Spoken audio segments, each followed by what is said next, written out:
the 16th of May, 2026, Saturday morning.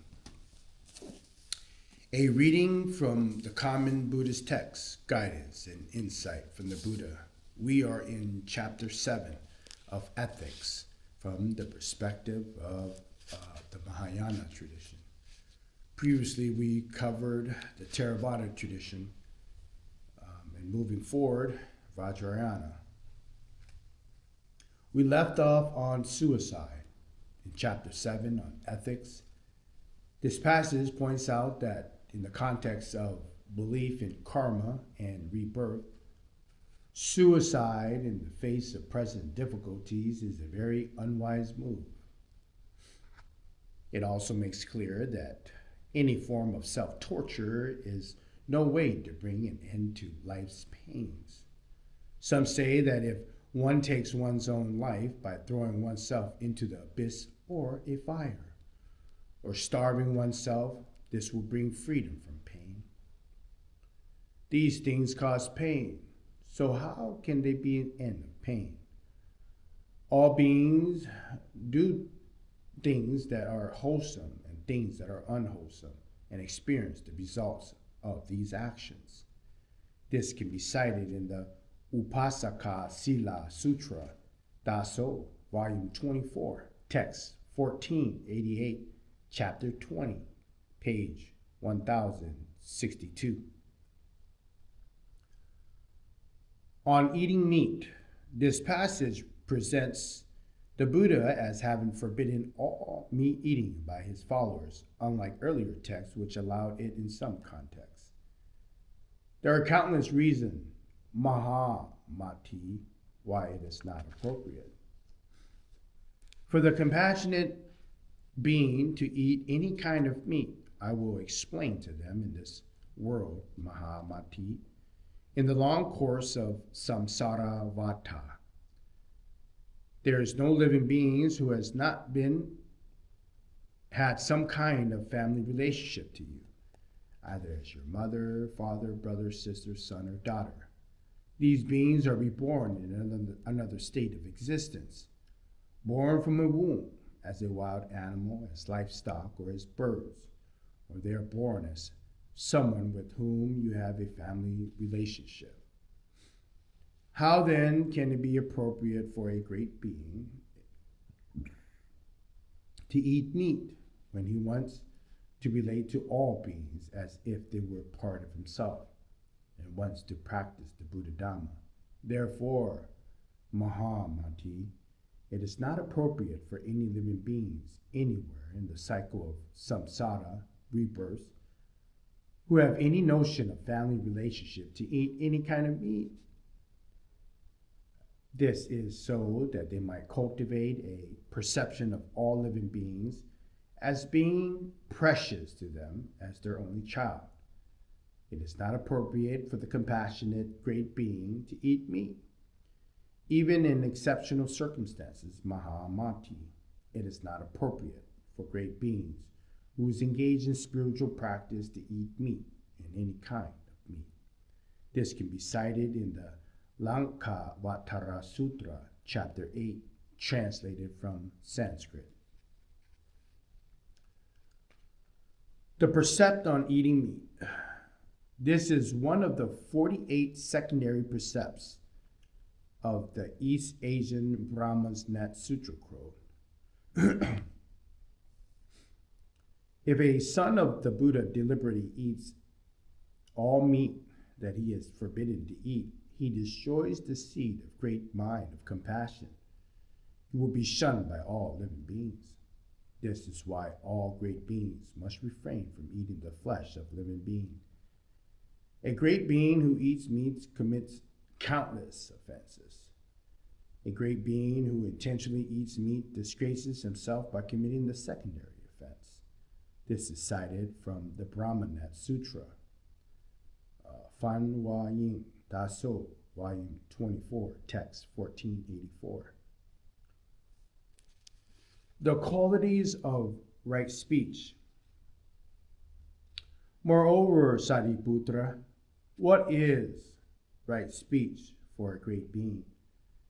A great being, Sariputra, is speech speech which does not cause distress to himself or others, which does not involve him in quarrels between living beings. This can be cited in the Maharata Kura Sutra, Assembly 12, Chapter 14, Daso, Volume 11, Text 310. There are two kinds of people who live in accordance with the Dhamma: those who possess 8 kinds of understanding and those that do not.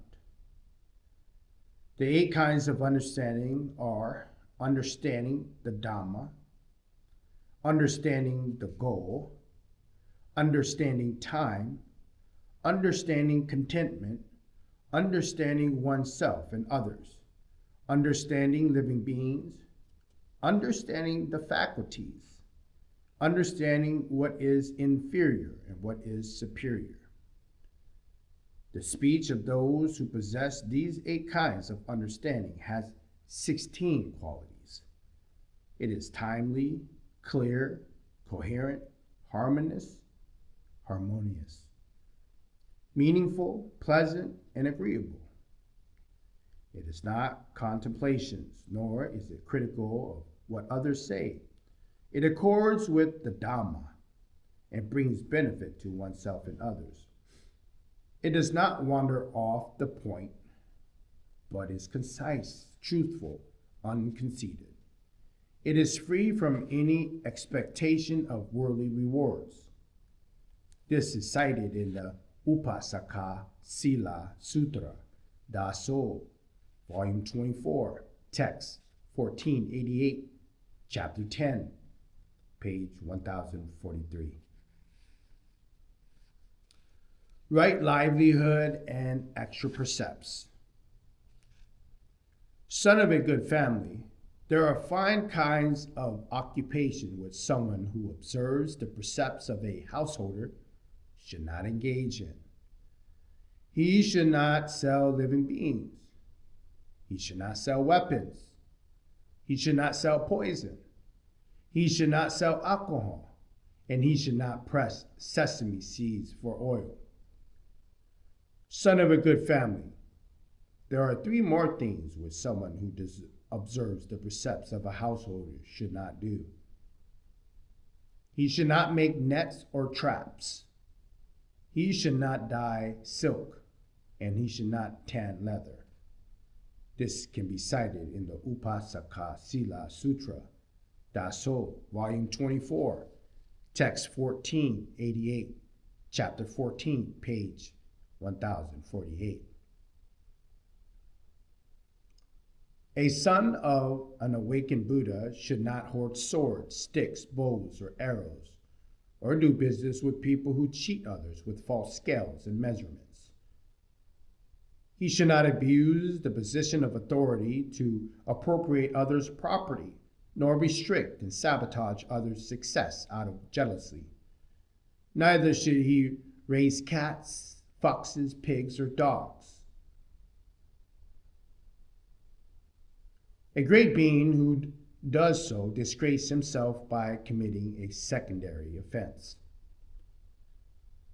The great being, Sariputra, should not make their living by means of flatteries, lies, and fraud.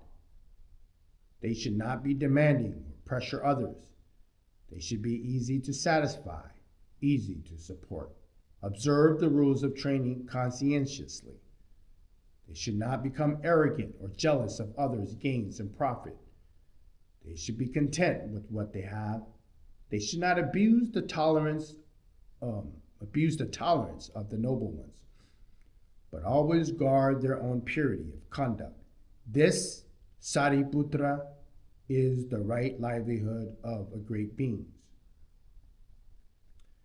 This passage is cited from the Maharana Ratana Kula Sutra, Daso, Volume 11, Text 310, page 312. The 8 precepts. This passage concerns the practice of the 8 semi-monistic precepts discussed in the Theravada tradition 113. They are observed from dawn of one day to the next. The Buddha Gautama said to Shrikala, son of a good family, if someone who has gone to the refuge in the Taratanatai, the Buddha, the Dharma, the Sangha, wishes to observe the 8 precepts, they should be taken from someone who is completely pure and not simply before an image of the Buddha. Once the precepts has been taken, they should be observed with purity, with purified awareness and purified mindfulness, with the aim of obtaining purified karmic fruit. This can be cited in the Upasaka Sila Sutra, Daso, Volume 24, Text 1488, Chapter 21, page 1063.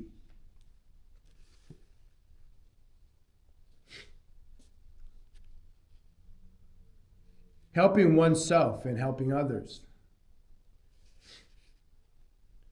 Benefiting self and others, the Gautama Buddha said to the householder, son Shrikala, son of a good family, a great being who possesses faith, who has already brought benefit to himself, then brings benefits to others. Bringing benefit to oneself is not really benefiting oneself.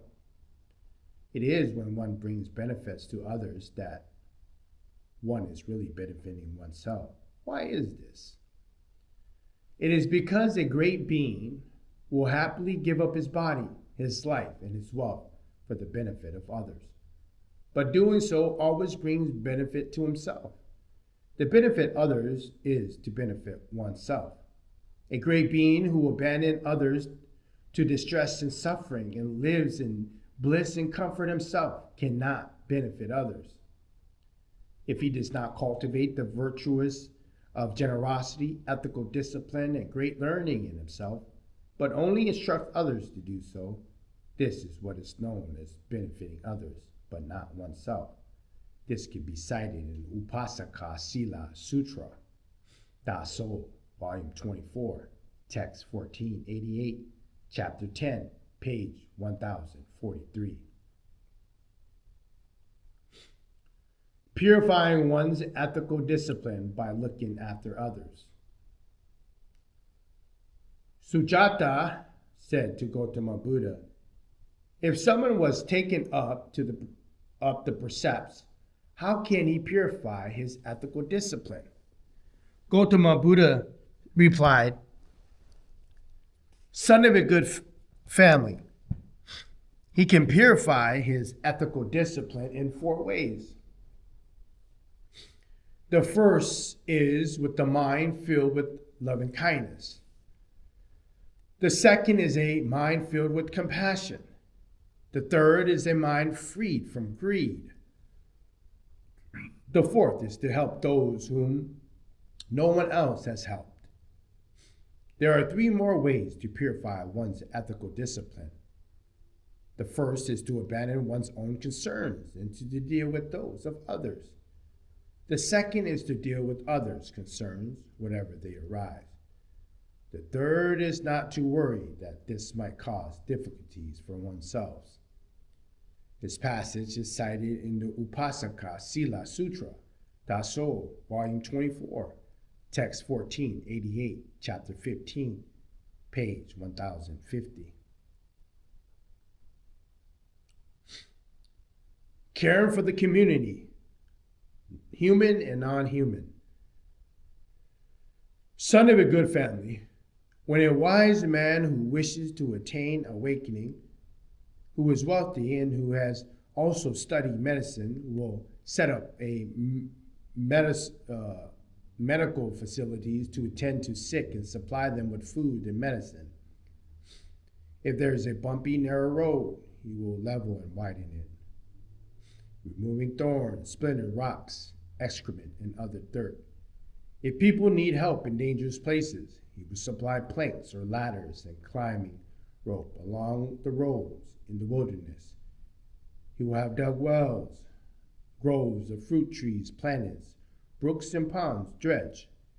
If he sees an animal which is running in fear, without hesitation, he will save it, give it shelter, persuade the hunter to leave it in peace, either by persuading him with words of kindness or by paying him. If he sees a traveler wandering into the dangerous place, he will immediately lead him through the danger.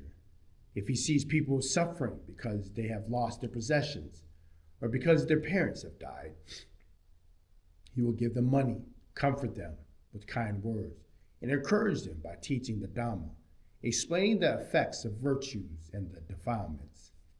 This passage is cited in the Upasaka Sila Sutra, Daso, Volume 24, Text 1488, Chapter 19, page 1060 to 1061. We're going to leave off there on Chapter 7 on ethics from the perspective of the Mahayana tradition, as we pick up on the next one on a Bodhisattva's precepts on caring for the sick. A common Buddhist text, guidance and insight from the Buddha. Chief Editor, Maha Dr. Dhamma Kosachan.